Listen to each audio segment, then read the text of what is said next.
माणगाव येथे एका बिल्डरनं स्थानिक भूमिपुत्रांच्या चाळींवर परप्रांतीय बिल्डरनं 50 ते 60 बाउन्सरसह प्रवेश करत चाळी तोडण्यास सुरुवात केली होती। तसेच शेतकरी भूमिपुत्र आणि महिलांना देखील बाउन्सरनं मारहाण केल्याची घटना घडली होती। यामध्ये अनेक जण जखमी झालेत। या घटनेनंतर आता मोठा तणाव निर्माण होऊन देखील पोलिसांनी संबंधित बिल्डरवर गुन्हा दाखल केला नव्हता।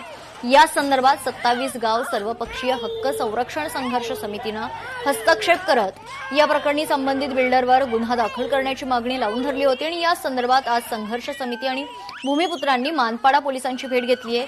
त्यानुसार या प्रकरणी संबंधित बिल्डर आणि इतर सहकार्यांवर मानपाडा पोलिसांनी गुन्हा दाखल केला।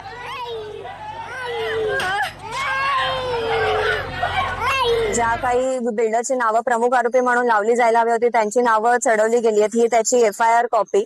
त्यानंतर त्यांनी आता अटकेसाठी एक टीम रवाना केली आहे, पण त्यांना लवकरात लवकर अटक झाली पाहिजे एवढंच आमचं म्हणणं आहे। 2 दिवसाआधी जी घटना घडली होती त्याचा न्याय मागण्यासाठी आम्ही मानपाडा पोलीस स्टेशनमध्ये आलो आणि आज 27 गाव संघर्ष समिती आणि आगरी सेना ह्या संयुक्तरित्या जेव्हा सिनियर साहेबांकडे बसले तर त्यांनी जी कारवाई करायची ती आता तुम्ही ऐकलंच आहात।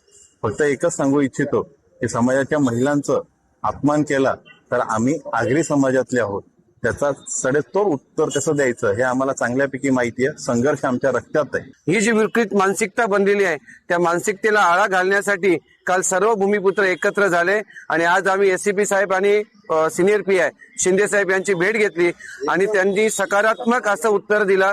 संबंधित व्यक्तीवरती 326 त्यानंतर त्या लोकांना त्वरित अटक करणं, IO चेंज करणं या सगळ्या मागण्या त्यांनी मान्य केल्या।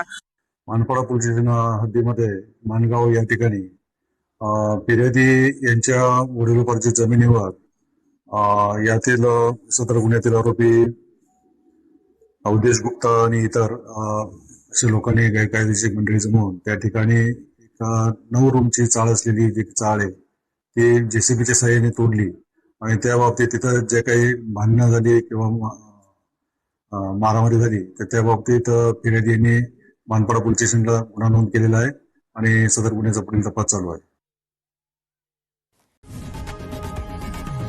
लोकशाही मराठी ऐका, पहा, जागरूक रहा।